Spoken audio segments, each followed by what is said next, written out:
Comment s'est passée l'assemblée générale de Total Energy et quelles sont les questions auxquelles le management a répondu? C'est ce qu'on va regarder ensemble dans cet article. Abonnez-vous à la chaîne et activez la cloche si ce n'est pas déjà fait. On commence tout de suite avec l'analyse des questions de l'assemblée générale. Alors, lors de l'assemblée générale de Total Energy qui a eu lieu le 24 mai, les actionnaires ont interrogé le PDG Patrick Pouyanné sur les engagements climatiques, les projets et la gestion financière de l'entreprise.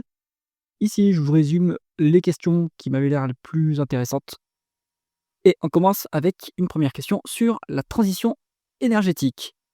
Alors, un ensemble de questions sur la transition énergétique. La transition énergétique a dominé les discussions. Total Energy ambitionne de produire 100 TWh d'électricité renouvelable d'ici 2030 avec une montée en puissance de l'éolien et du solaire, complétée par des centrales à gaz CCGT pour pallier l'intermittence. On l'a vu, hein, en Espagne, l'intermittence, elle a fait très mal.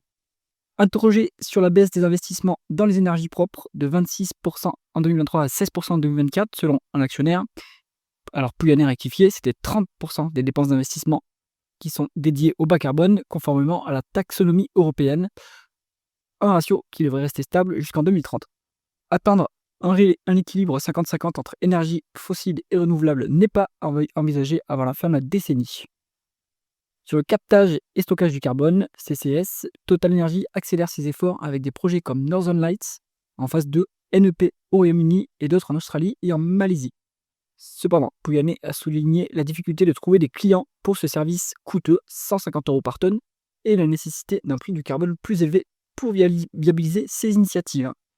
En effet, les clients, eux, ça leur permet d'améliorer l'empreinte carbone, mais tant que ça leur coûte pas trop cher d'émettre du carbone, ils vont pas se tourner vers ce genre de service. Donc évidemment, la solution, ça va être de monter le prix des droits des quotas de carbone, hein. C'est aussi ce qu'utilisent par exemple Vicat et les cimentiers, hein, pour pouvoir émettre et continuer à produire. Ils doivent acheter des quotas d'émissions carbone. L'hydrogène a également suscité les débats. Un actionnaire a questionné l'absence de focus sur l'hydrogène blanc découvert en France. Pouyanné a répondu que ses volumes limités et ses défis techniques en font une option marginale. Total Energy mise sur l'hydrogène vert, mais son coût élevé, c'est 8 € du kilo contre 1 € le kilo pour l'hydrogène gris, freine son adoption. L'entreprise se positionne comme un gros consommateur, 200 000 tonnes par an engagées et producteur via des projets comme un électrolyseur de 200 MW aux Pays-Bas. Encore un peu plus polémique, droits humains et impact environnemental. Alors, il y a eu quand même un peu de polémique en Afrique ces derniers temps. Les projets en Afrique, notamment en Ouganda et au Mozambique, ont cristallisé les tensions. Un actionnaire a relayé les accusations de l'ONU sur l'inaction de Total Energy face aux attaques contre les défenseurs de l'environnement en Ouganda. Pouyanné a défendu la position de l'entreprise, affirmant intervenir auprès des autorités pour libérer les activistes arrêtés, tout en rappelant que Total Energy n'est pas responsable des politiques publiques locales. Au Mozambique, il a assuré que la sécurité de la zone industrielle est renforcée, les autorités locales estimant que les conditions sont réunies pour lever la force majeure. Aucune preuve n'a été fournie pour les allégations de violation de droits humains, mais une enquête indépendante est en cours. Il y a un autre actionnaire texan, il y a un bel accent texan, à Port-Arthur. Il a dénoncé les émissions de benzène et de méthane qui causeraient, selon lui, une hausse de l'asthme localement. Et Pouyanné a admis qu'il y a des dépassements d'émissions via la raffinerie locale.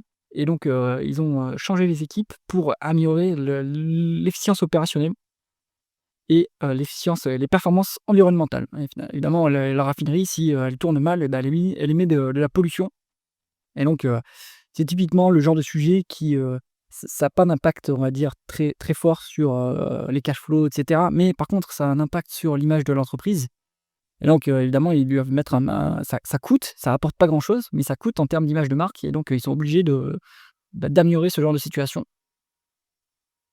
Allez, un peu plus finance maintenant, stratégie financière, dividendes et rachats d'actions.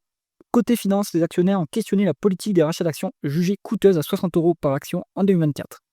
Alors, Pouyanné a expliqué que ces rachats, c'était 5% du capital par an, soutiennent la hausse du dividende de 7% par an, rendue possible par un désendettement significatif. Alors, en fait, il a dit dans sa réponse que s'il n'y avait pas de rachat d'actions, la croissance du dividende serait seulement de 2%. En effet, puisque à niveau de dividende constant, mettons 100 millions, eh bien, si vous réduisez le nombre d'actions en circulation, vous avez vous distribuez plus de dividendes par action. Donc, ça soutient évidemment la croissance du dividende par action pour ceux qui continuent à détenir les actions Total.